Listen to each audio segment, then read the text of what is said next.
இரவு 8 மணி. கனடாவிலிருந்து ஒரு நீண்ட பயணத்தை முடித்துக்கொண்டு ஊருக்கு வந்திறங்கினேன். என் உடலில் பயணக் களைப்பு இருந்தாலும் என் இதயத்தில் ஒரு துள்ளல் இருந்தது. வீட்டில் உள்ளவர்களுக்கு சொல்லாமல் வந்ததால் அவர்களை ஆச்சரியப்படுத்தப் போகிறோம் என்ற மகிழ்ச்சி என் மனதிற்குள் நடனமாடியது. மெதுவாக வீட்டின் கதவை திறந்தேன். என் கண்ணில் முதலில் பட்ட காட்சி சாப்பாடு அறைதான். வீட்டின் மற்ற உறுப்பினர்கள் அனைவரும் டைனிங் டேபிளில் அமர்ந்து விதவிதமான உணவுகளை சுவைத்துக் கொண்டிருந்தார்கள். அவர்கள் ஒருவருக்கொருவர் கேலி செய்தும் சிரித்து பேசியும் மகிழ்ந்திருந்தார்கள். ஆனால் என் பார்வை அந்த பக்கம் நிலைக்கவில்லை. என் கண்கள் அந்த அறையின் மூலையை தேடிச் சென்றன. அங்கே செருப்பு வைக்கும் ஸ்டாண்டுக்கு பக்கத்தில் தரையில் ஒரு அழுக்கான தட்டு வைக்கப்பட்டிருந்தது. அதில் என் மனைவி கவிதா கூனி குறுகி அமர்ந்து கருகி போன ஒரு ரொட்டியை சாப்பிட்டு கொண்டிருந்தாள். ஒவ்வொரு மாதமும் கவிதாவின் தனிப்பட்ட செலவுக்காக மட்டும் நான் சில ஆயிரங்களை அனுப்பி வைத்தேன். அப்படி இருக்கும்போது அவளுக்கு ஏன் இவ்வளவு கேவலமான நிலைமை? என் கற்பனையிலும் வராத இந்த காட்சியை பார்த்து நான் அப்படியே அதிர்ச்சியில் உறைந்து நின்றேன். அப்போது திடீரென என் அம்மா நாற்காலியில் இருந்து எழுந்து வேகமாக கவிதாவை நோக்கி சென்றார். அவ்வளவுதான் உன் திமிரா என்று கத்திக்கொண்டே கவிதாவின் தலைமுடியை பிடித்து இழுத்து அடிக்க தொடங்கினார். கீழ்த்தரமானவளே, உன்னிடம் எத்தனை முறை சொல்வது? ரொட்டியை சுடும்போது கவனமாக இரு என்று. எல்லா ரொட்டியையும் கருக வைத்து விட்டாயே என்று ஆத்திரப்பட்டார். அம்மாவின் கோபம் கட்டுக்கடங்காமல் இருந்தது.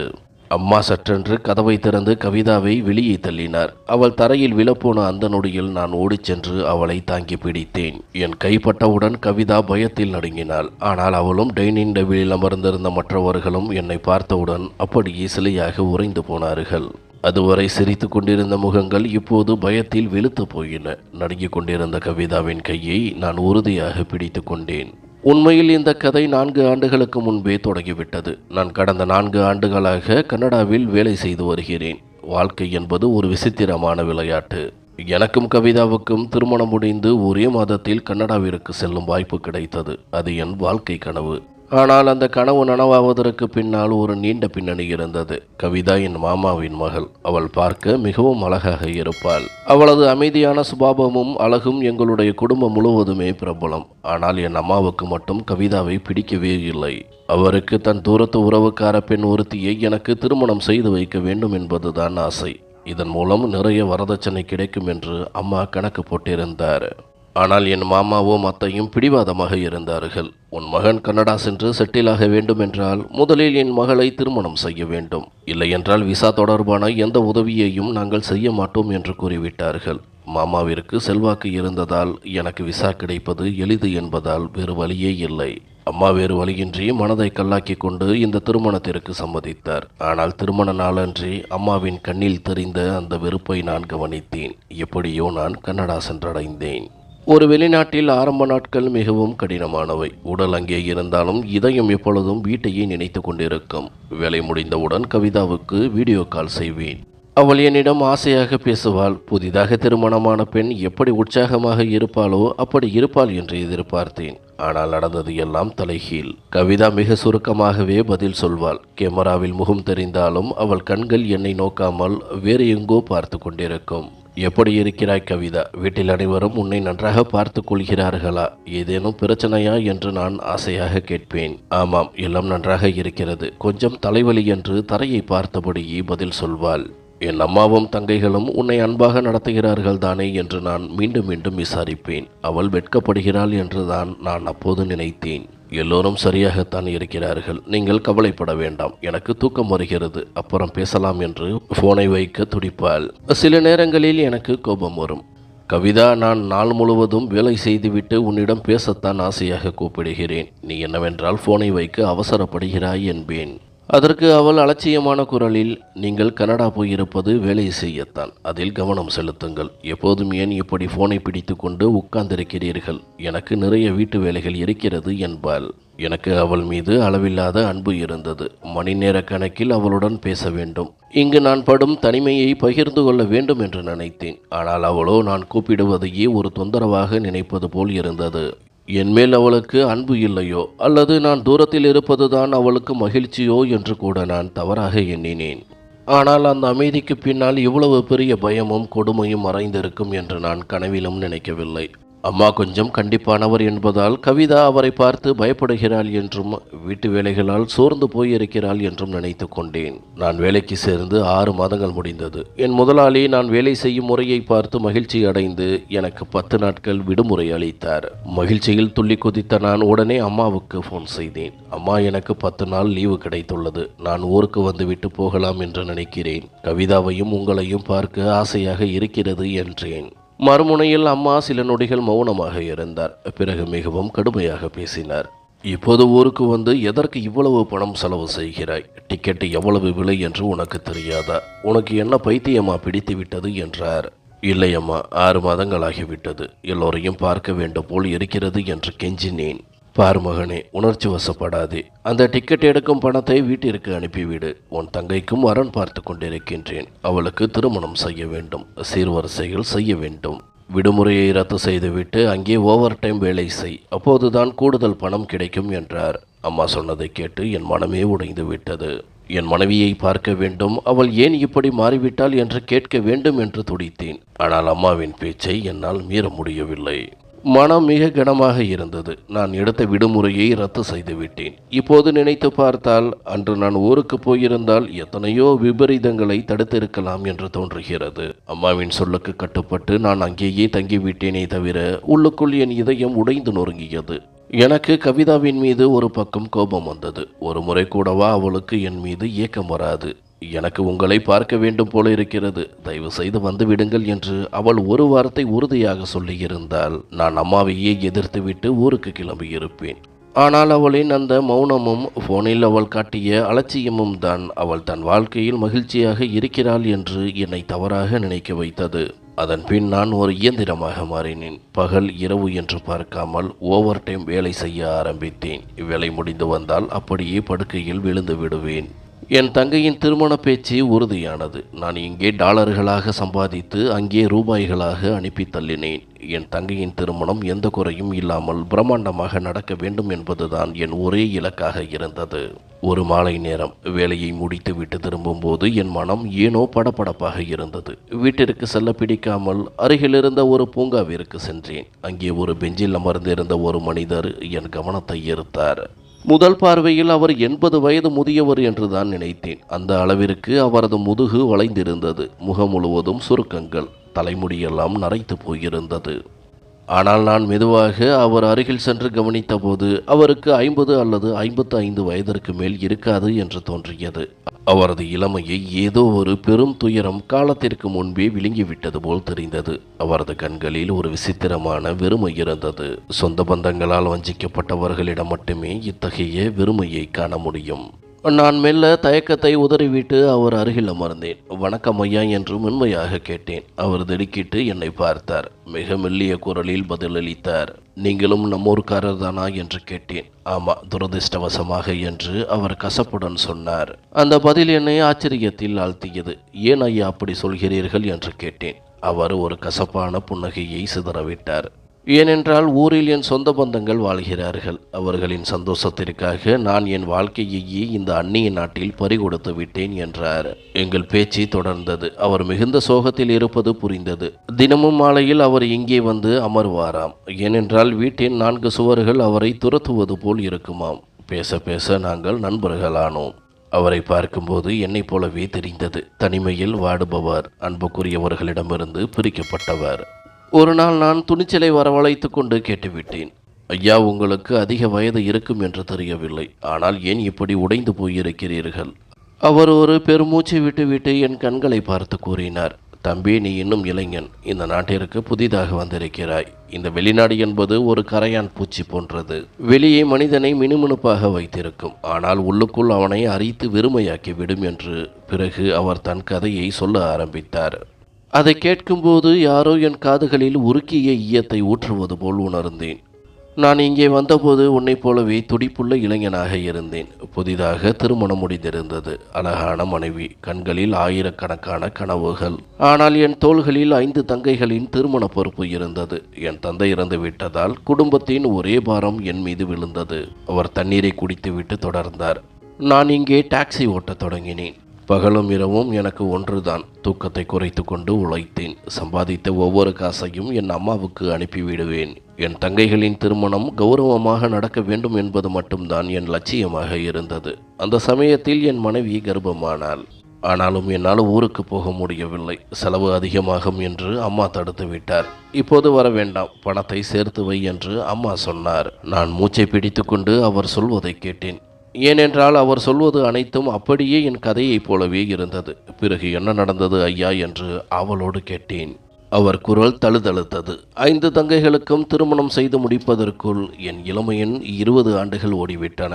நான் வெளிநாடு வந்த பிறகு பிறந்த என் மகள் ஒரு பெரிய பெண்ணாகிவிட்டாள். ஆனால் நான் ஒரு முறை கூட ஊருக்கு போகவில்லை. எப்போது போகலாம் என்று நினைத்தாலும் என் அம்மாவிடமிருந்து ஃபோன் வரும். இன்னொரு தங்கைக்கு குழந்தை பிறந்து விட்டது, வீட்டிற்கு பழுது பார்க்க வேண்டும், பணப்பற்றாக்குறை என்று ஏதாவது சொல்வார். நான் பணத்தை அச்சிடும் ஒரு இயந்திரமாகவே மாறிவிட்டேன். உங்கள் மனைவி என்ன ஆனார் என்று என் வாயிலிருந்து தற்செயலாக வார்த்தை வெளிவந்தது. இந்த கேள்வியை கேட்டதும் அந்த முதியவர் தேம்பி தேம்பி அழ ஆரம்பித்தார்.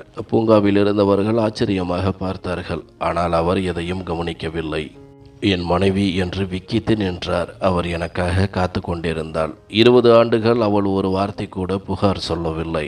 ஆனால் 20 ஆண்டுகளுக்கு பிறகு எல்லா பொறுப்புகளையும் முடித்துவிட்டு நான் ஊருக்கு திரும்பிய போது என்னை வரவேற்க அவள் வாசலில் நிற்கவில்லை.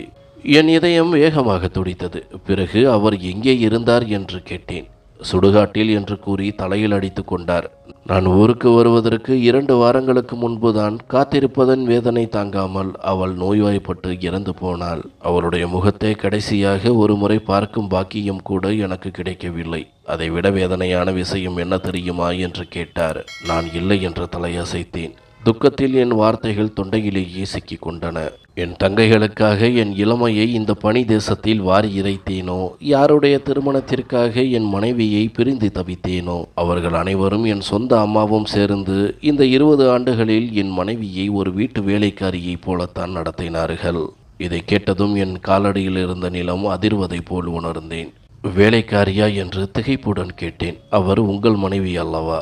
உங்கள் தங்கைகளும் அம்மாவும் எப்படி இப்படி செய்ய முடிந்தது என்றேன். பணம் தம்பி, பணம். பணம் மனிதனை குருடனாகவும் செவிடனாகவும் ஆக்கிவிடும். இவன் வெளிநாட்டில் இருக்கிறான், இங்கே பணத்தை அச்சிட்டு கொண்டிருக்கின்றான். வீட்டில் என்ன நடக்கிறது என்று இவனுக்கு எப்படி தெரிய போகிறது என்று அவர்கள் நினைத்தார்கள். நான் ஃபோன் செய்யும் பொழுதெல்லாம் என் அம்மா மருமகள் மிகவும் சந்தோஷமாக இருக்கிறாள், உனக்காக பிரார்த்தனை செய்கிறாள் என்று பொய் சொல்வார். நானும் அதை அப்படியே நம்பிவிட்டேன். ஆனால் உண்மையான கொடுமை என் மகளுக்குத்தான் நடந்தது என்று அவர் சொல்லும்போது அவர் குரல் நடுங்கியது. என் மகளை நான் ஒரு முறை கூட என் கைகளால் தூக்கி கொஞ்சியதே இல்லை. அவள் வளர்ந்து பெரிய பெண்ணாகிவிட்டாள். என் பணத்தில்தான் என் தங்கைகளின் குழந்தைகள் நல்ல பள்ளியில் படித்தார்கள், விலை உயர்ந்த ஆடைகளை அணிந்தார்கள். அவர்கள் வளர்ந்த பிறகு என் தங்கைகளில் யாராவது ஒருத்தி தன் மகனுக்கு என் மகளை பெண் கேட்பார்கள் என்று நான் நம்பினேன். என்னதான் இருந்தாலும் இது இரத்த பாசம் அல்லவா? அவர் ஒரு நிமிடம் பேச்சை நிறுத்தினார். நான் ஊருக்கு திரும்பி வந்து மனைவியின் இறுதிச் சடங்குகளை முடித்துவிட்டு மகளின் திருமண பேச்சை எடுத்தபோது என் சொந்த தங்கைகளை முகத்தை திருப்பிக் கொண்டனர். அண்ணா, உங்கள் மகள் வாழ்நாள் முழுவதும் வீட்டு வேலைகளையே செய்து கொண்டிருந்தவள். அடுப்பு சூட்டிலும் வெயிலிலும் கிடந்து அவளுடைய நிறமே மாறிவிட்டது. அவளுக்கு உலக அறிவே இல்லை, நாகரிகம் தெரியாது. படித்து பெரிய ஆளாக இருக்கும் எங்கள் மகன்களுக்கு அவளை எப்படி திருமணம் செய்து வைக்க முடியும் என்று கேட்டார்கள். என் பணத்தில் வளர்ந்தவர்களே என் மகளை தகுதியற்றவள் என்று சொல்லி நிராகரித்தார்கள். அவர் சொல்ல சொல்ல என் உடல் நடுங்கியது. அந்த மனிதரின் வாழ்க்கை ஒரு பயங்கரமான கனவை விட கொடூரமாக இருந்தது. தம்பி, என் மகளின் நிலைமை ஒரு வேலைக்காரியை விட மோசமாக இருந்தது. மற்ற குழந்தைகள் புத்தாடை அணியும் போது என் மகள் அவர்கள் போட்ட பழைய துணியையே அணிந்து கொண்டாள். பாவம், அவள் தன் தாயின் இழப்பையும் தந்தையின் முட்டாள்தனத்தையும் தாங்க முடியாமல் வாடினாள். மனைவியின் துக்கத்திலிருந்து நான் மீள்வதற்கு முன்பே அடுத்த 6 மாதங்களில் என் மகளும் மூச்சு திணறி இறந்து போனாள். அவளுக்கு ஊட்டச்சத்து குறைபாடும் நோயும் இருந்ததாக டாக்டர்கள் சொன்னார்கள். ஆனால் எனக்கு தெரியும், உறவினர்களின் வஞ்சகம்தான் அவளை கொன்றது. அவர் என் மணிக்கட்டை பலமாக பிடித்து கொண்டார். வெளிநாடு என்பது ஒரு விஷத்தேல் தம்பி. இது நம்மை உள்ளுக்குள் இருந்து அரித்துவிடும். மற்றவர்களின் ஆசைகளை நிறைவேற்ற நாம் ஓடிக்கொண்டிருக்கும் போதே நம் வாழ்க்கை முடிந்துவிடும். நமக்காக காத்திருக்கும் நம் மனைவிகள் நம் முகத்தை பார்க்காமலேயே மண்ணுக்குள் சென்று விடுவார்கள். இப்போது என்னிடம் அழுவதற்கு துணையாக ஒருவரும் இல்லை, மனைவியும் இல்லை, மகளும் இல்லை. எந்த தங்கைகளுக்காக உழைத்தேனோ அவர்களும் இல்லை. இப்போது எனக்கு அங்கே யாரும் இல்லை என்பதால் மீண்டும் இங்கே வந்துவிட்டேன் என்றார். அவரது கதையை கேட்ட பிறகு என் மனமே குழம்பி போனது. கவிதாவை பற்றிய நினைவுகள் என்னை வாட்டின. அவளது சோகம், போனில் சுருக்கமாக பேசுவது எல்லாம் இப்போது வேறு ஒரு அர்த்தத்தை கொடுத்தன. கவிதாவுக்கும் இப்படிதான் நடக்கிறதா? அன்று இரவு என்னால் தூங்கவே முடியவில்லை. இனிமேல் நான் யாருக்காகவும் ஏமாறப் போவதில்லை என்று முடிவு செய்தேன். தங்கையின் திருமணம் முடிந்துவிட்டது. இனி நான் ஊருக்கு திரும்ப வேண்டும். மறுநாள் காலை உறுதியான மனதுடன் அம்மாவுக்கு ஃபோன் செய்தேன். அம்மா, நான் ஒரு முடிவு எடுத்து விட்டேன். அடுத்த மாதம் நான் ஊருக்கு திரும்புகிறேன். தங்கையின் கல்யாணம் முடிந்துவிட்டது. இனி நான் என் வாழ்க்கையை பார்க்க வேண்டும் என்றேன். மறுமுனையில் ஒரு நிமிடம் அமைதி நிலவியது. பிறகு அம்மா மிகவும் உருக்கமாக பேசினார். சரி மகனே, வந்துவிடு. இது உன் வீடுதான். ஆனால் நான் ஒன்று யோசித்தேன். எத்தனை நாள் தான் நாம் வாடகை வீட்டிலேயே இருப்பது? இப்போது ஒரு வீடு மலிவாக கிடைக்கிறது. நீ இன்னும் கொஞ்சம் பணம் அனுப்பினால் நமக்கென்று ஒரு சொந்த வீட்டை வாங்கிவிடலாம். நீ வரும்போது உனக்கென்று ஒரு சொந்த கூரை இருக்குமே. இல்லை என்றால் இங்கேயும் வந்து வாடகை கஷ்டத்தில் சிக்கிக்கொள்வாய். உறுதியாக இருந்த என் மனம் அம்மாவின் பேச்சை கேட்டதும் மீண்டும் தடுமாறியது. சொந்த வீடு என்பது வெளிநாட்டில் உழைக்கும் ஒவ்வொருவரின் பெரும் கனவு அல்லவா? ஆனால் அம்மா, என்னிடம் அவ்வளவு பணம் இல்லையே என்றேன். அதற்கென்ன மகனே, நான் கொஞ்சம் சேர்த்து வைத்திருக்கிறேன். என் நகைகளை விற்றுவிடுகிறேன். நீ கொஞ்சம் தைரியம் கொண்டு இன்னும் 1 வருடம் மட்டும் அங்கேயே தங்கு. வீடு கட்டி முடித்து விட்டால் பிறகு உன்னை யாரும் தடுக்க மாட்டார்கள். நீ வரும்போது ஒரு ராஜாவைப் போல வரலாம் என்றார். சொந்த வீடு என்று அம்மா அவ்வளவு அன்பாகவும் அக்கறையாகவும் பேசிய போது பூங்காவில் நான் சந்தித்த அந்த முதியவரின் எச்சரிக்கை வார்த்தைகள் என் மனதிலிருந்து மெல்ல மெல்ல மறைய தொடங்கியது. அம்மா சொல்வது சரிதான் என்று எனக்கு தோன்றியது. நமக்கென்று ஒரு சொந்த வீடு இருந்தால் கவிதாவும் அங்கே சந்தோஷமாக இருப்பாள் என்று நினைத்து மீண்டும் ஒரு முறை என் ஆசைகளை அடக்கிக் கொண்டேன். அப்படியே இன்னும் 1 வருடம் ஓடிவிட்டது. நான் அங்கே இரவு பகலாக மாடு போல உழைத்து பணம் அனுப்பினேன். ஒரு வழியாக அம்மா புது வீட்டை வீடியோ எடுத்து அனுப்பினார்கள். 2 அடுக்குகள் கொண்ட மிக அழகான வீடு. வீடு வாங்கிவிட்டோம் என்று அம்மா சொன்னபோது என் கஷ்டத்திற்கு ஒரு நல்ல பலன் கிடைத்து விட்டது என்று மனதிற்குள் நிம்மதியடைந்தேன். ஆனால் வீட்டின் பத்திரங்களை பற்றி பேசும்போதுதான் அந்த அதிர்ச்சியான உண்மை தெரிந்தது. அந்த வீடு என் அம்மா பெயரில் பதிவு செய்யப்பட்டிருந்தது. நான் போனில் கேட்டேன். அம்மா, நான் கஷ்டப்பட்டு சம்பாதித்த பணத்தில் வாங்கிய வீடு இது. ஏன் உங்கள் பெயரில் பதிவு செய்தீர்கள் என்று.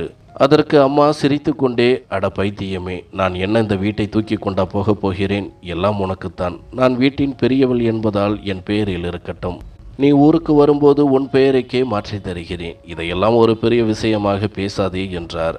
அம்மாதானே சொல்கிறார். இதில் என்ன வித்தியாசம் வந்துவிடப் போகிறது என்று நானும் அதை விட்டுவிட்டேன். அந்த வலை என்னை சுற்றி இன்னும் பலமாக பின்னப்படுவது எனக்கு தெரியவில்லை. வீடு கட்டி முடிந்து விட்டது. இப்போது ஊருக்கு சென்று ஒரு சிறிய தொழில் தொடங்குவதற்கு தேவையான பணமும் என்னிடம் இருந்தது. வெளிநாட்டின் தனிமையும் மன அழுத்தமும் என்னை முற்றிலும் சோர்வுடைய செய்திருந்தன.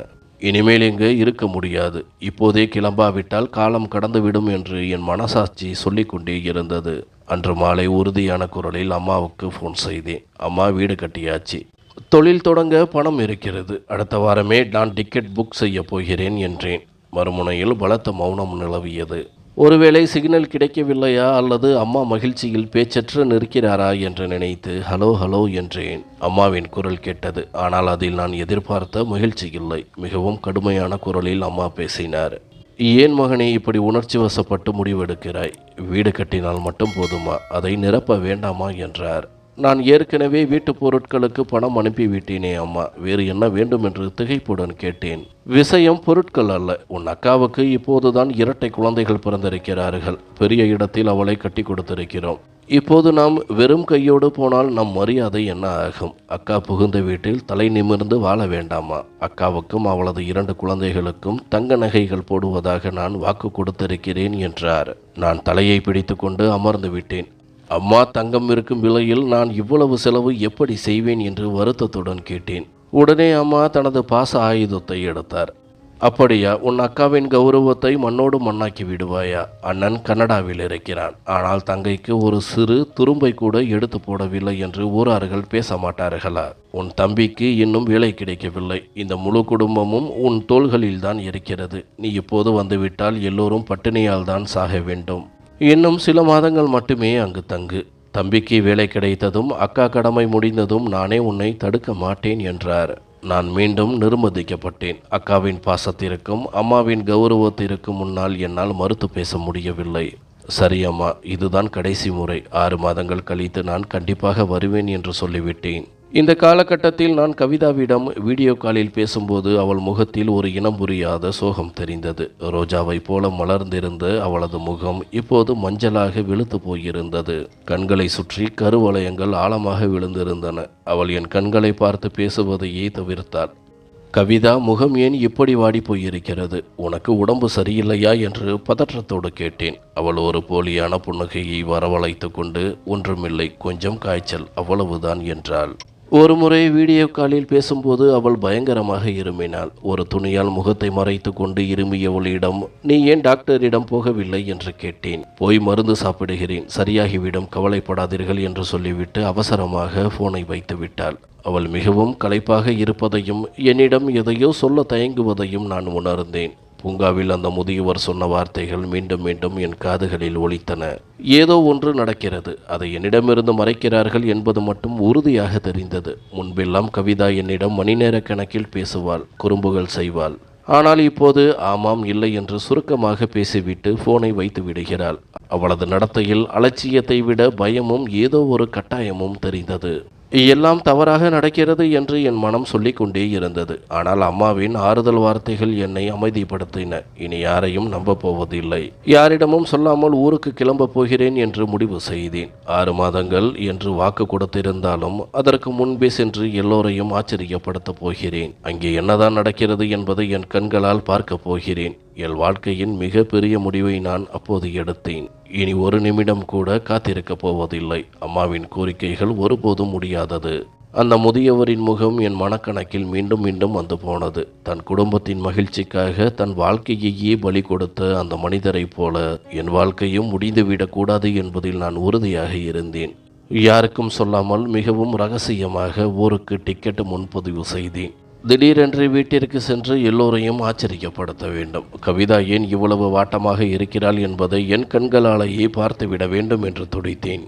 கிளம்புவதற்கு ஒரு நாள் முன்பு வழக்கம் போல் வீட்டிற்கு வீடியோ கால் செய்தேன். அக்கா குழந்தைகளுக்கு பணம் அனுப்பியிருந்ததால் அம்மா மிகுந்த மகிழ்ச்சியில் இருந்தார். நான் கவிதாவிடம் பேச வேண்டும் என்று சொன்னதும் அம்மா போனை அவள் பக்கம் திருப்பினார். அவளை பார்த்ததும் என் இதயம் ஒரு நிமிடம் நின்று துடித்தது. தலையில் ஒரு பழைய துண்டை போர்த்தி கொண்டு கேமராவை பார்க்கவே பயப்படுபவள் போல் தெரிந்தாள். கவிதா, ஏன் இப்படி இருக்கிறாய்? வீட்டில் எல்லாம் நலமா என்று கேட்டேன். அவள் மிகவும் சிரமப்பட்டு தன் கண்களை உயர்த்தி உயிரற்ற குரலில், நான் நன்றாக இருக்கிறேன், எல்லாம் சரியாக நடக்கிறது என்றாள். ஏதோ ஒரு கிளிப்பிள்ளை சொல்லிக் கொடுத்ததை சொல்வது போல் இருந்தது அவளது பதில். அவள் பேசும்போது கேமராவிற்கு பின்னால் யாரையோ பார்த்து கொண்டே பேசினாள். யாரோ அங்கே நின்று அவளை மிரட்டி கொண்டிருக்கிறார்கள் என்பதை என் உள்ளுணர்வு எச்சரித்தது. உடம்பை கவனித்துக்கொள், மருந்து சாப்பிடு என்று சொன்னேன். அவள் தலையை மட்டும் ஆட்டினாள். அவளது கண்களில் தெரிந்த அந்த வெறுமை என்னை தூங்க விடவில்லை. போனை வைத்த பிறகு நான் ஊருக்கு செல்ல எடுத்த முடிவு மிக சரியானது என்று எனக்கு புரிந்தது. அடுத்த 24 மணி நேரம் ஒரு யுகம் போல கழிந்தது. விமான பயணம் இவ்வளவு நீளமாக இருக்கும் என்று நான் நினைத்ததே இல்லை. ஒவ்வொரு நொடியும் என் பதற்றம் அதிகரித்தது. அம்மா சொல்வது போல நான் ஒருவேளை சந்தேக புத்தி உடையவனாகி விட்டேனோ என்று ஒரு புறம் தோன்றினாலும் கவிதாவின் வெளுத்த முகம் என் கண்களை விட்டு மறையவில்லை.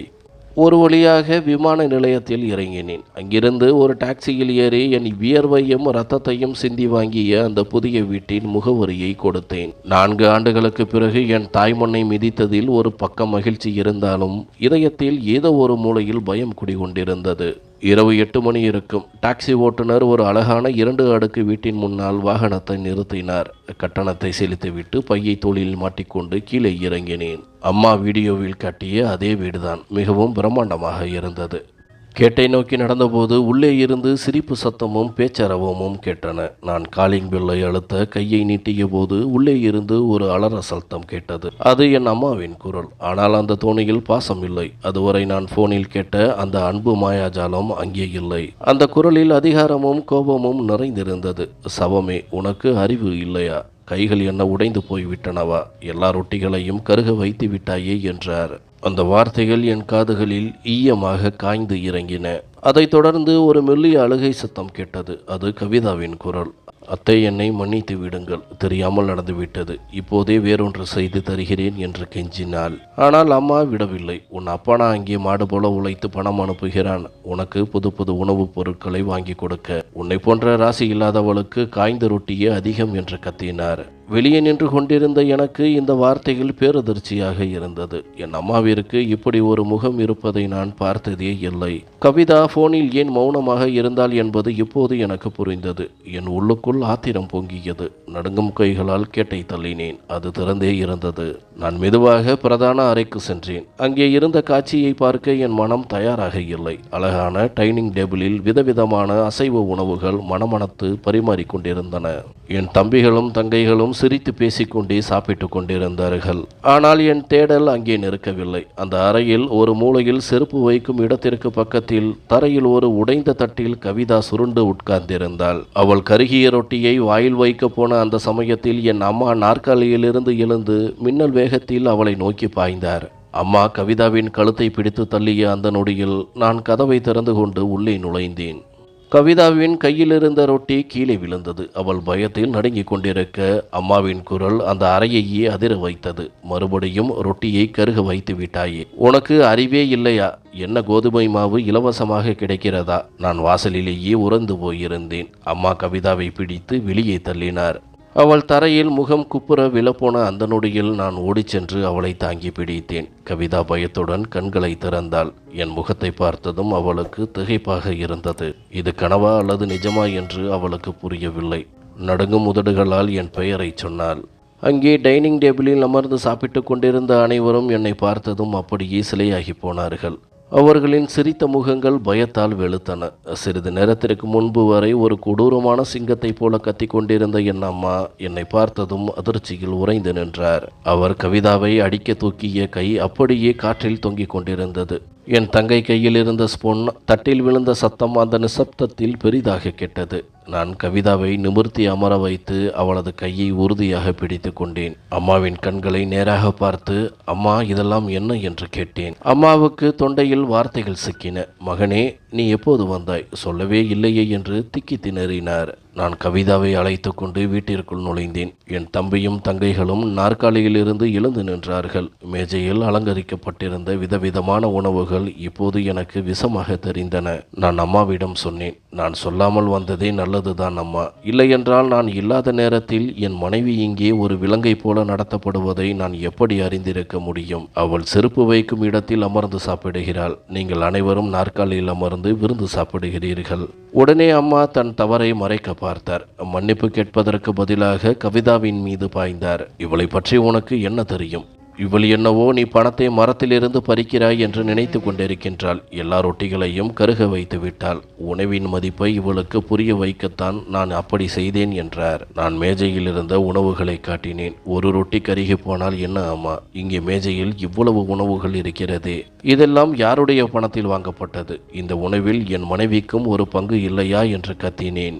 என் தம்பி ஓடி வந்து என்னை கட்டி அணைக்க முயன்றான். நான் கையை நீட்டி அவனை தடுத்தேன். அவர்கள் முகத்தில் அன்பு இல்லை, மாறாக தங்கள் ஆடம்பர வாழ்க்கை பறி போய் விடுமோ என்ற பயம் மட்டுமே தெரிந்தது.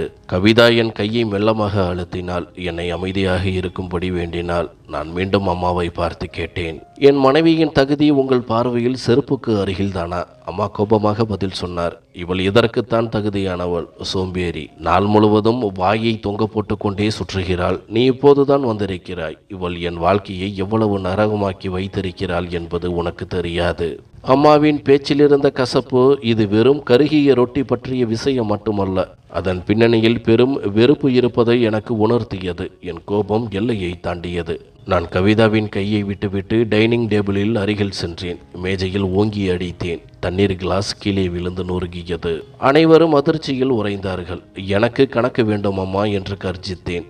கடந்த 4 ஆண்டுகளாக வீட்டு செலவு போக ஒவ்வொரு மாதமும் 1 லட்சம் ரூபாய் கவிதாவின் தனிப்பட்ட செலவுக்காக மட்டும் அனுப்பி வைத்தேன். அந்த பணத்தை அவளிடம் கொடுத்தீர்களா என்று கேட்டேன். அந்த அறையில் மரண அமைதி நிலவியது. என் தங்கைகள் ஒருவருக்கொருவர் பார்த்து கொண்டார்கள். தம்பி தலையை குனிந்து கொண்டான். அம்மாவிடம் பதில் இல்லை. எனக்கு பதில் வேண்டும் அம்மா. அவளுக்கு பணம் கிடைத்ததா என்று மீண்டும் கத்தினேன். அம்மா சற்றென்று தன் வழக்கமான பாச நாடகத்தை தொடங்கினார். நீ என்னிடம் கணக்கு கேட்கிறாயா? உன்னை பெற்று வளர்த்த என்னையா திருடி என்று சொல்கிறாய் என்று அழுதார். விஷயம் திருட்டு இல்லை அம்மா, நம்பிக்கை.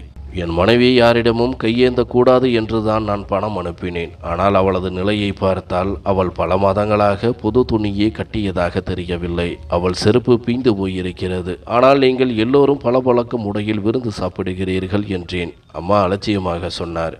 ஏன், இந்த வீட்டு செலவு, கரண்ட் பில், உன் தங்கைகளின் கல்யாணம், விருந்தினர்கள் உபசரிப்பு இதெல்லாம் வானத்தில் இருந்தா வருகிறது? விலைவாசி எவ்வளவு உயர்ந்திருக்கிறது தெரியுமா? அவள் பெயரில் வந்த பணத்தை நான் தான் வீட்டு முன்னேற்றத்திற்காக செலவு செய்து விட்டேன். இவளுக்கு பணம் எதற்கு? இவளுக்கு சோறு கிடைக்கிறது, இருக்க வீடு இருக்கிறது, அது போதாதா? இதை கேட்டதும் என் ரத்தம் கொதித்தது. அப்படியானால் இவள் இந்த வீட்டின் இலவச வேலைக்காரியா? வேலை செய்வதும் திட்டு வாங்குவதும் தான் இவள் வேலையா? நான் அங்கே என் உடம்பை வருத்தி உழைத்து கொண்டிருக்கின்றேன். நீங்கள் என் மனைவியை கொடுமைப்படுத்துகிறீர்கள். என் தம்பி இடையில் வந்து, அண்ணா அம்மாவிடம் கொஞ்சம் மரியாதையாக பேசுங்கள் என்றான். நான் அவனிடம் சீறினேன். நீ வாயை மூடு. உங்கள் எல்லோருக்குமே இதில் பங்கு இருக்கிறது. நீங்கள் எல்லோரும் இந்த கொடுமையின் சமமான கூட்டாளிகள் என்று நான் கத்திய போது என் தம்பி மௌனமானான். என் மனைவி மீது இவ்வளவு அநீதி நடத்தப்படுவதை நீங்கள் பார்த்து கொண்டுதான் இருந்தீர்கள். ஆனால் உண்மை தெரிந்தால் உங்கள் ஆடம்பர வாழ்க்கை முடிந்துவிடும் என்ற பயத்தில் எனக்கு சொல்லவில்லை. என் பேச்சை கேட்டதும் அம்மாவின் கோபம் இன்னும் அதிகமானது. உன் மனைவியின் பக்கம் நின்று பேச வேண்டும் என்றால் இப்போதே என் வீட்டை விட்டு வெளியே போ. எனக்கு இப்படி ஒரு மகன் தேவையே இல்லை என்று கத்தினார். நான் ஒரு முடிவோடு சொன்னேன். நிச்சயமாக போகிறேன் அம்மா. என் மனைவியின் கௌரவம் மதிக்கப்படாத இந்த வீட்டில் இனி ஒரு நிமிடம் கூட நான் இருக்க மாட்டேன். இது என் பணத்தில் கட்டப்பட்ட வீடுதான். ஆனால் இன்று எனக்கு இது ஒரு அந்நிய இடமாக தெரிகிறது. நான் திரும்பி அழுது கொண்டிருந்த கவிதாவின் கையை பிடித்தேன். வா கவிதா, உன் துணிமணிகளை எடுத்துக்கொள், இப்போதே கிளம்புகிறோம் என்றேன். கவிதா என்னை ஒரு கணம் நம்ப முடியாமல் பார்த்தாள். அவளுக்காக நான் என் சொந்த குடும்பத்தையே எதிர்ப்பேன் என்று அவள் கனவிலும் நினைக்கவில்லை. அம்மா பின்னால் இருந்து சாபங்களையும் வசவுகளையும் குட்டி கொண்டிருந்தார். ஆனால் நான் எதையும் கண்டுகொள்ளாமல் என் கனவு இல்லமாக இருந்த அந்த சிறைக்கூடத்தை விட்டு வெளியேறினேன். இரவு நேரம் என்பதால் கவிதாவை ஒரு ஹோட்டலுக்கு அழைத்துச் சென்றேன். அங்கே சென்ற பிறகு கவிதா பயத்தில் நடுங்கிக் கொண்டிருந்தாள். அவள் முகம் வெளுத்து போயிருந்தது.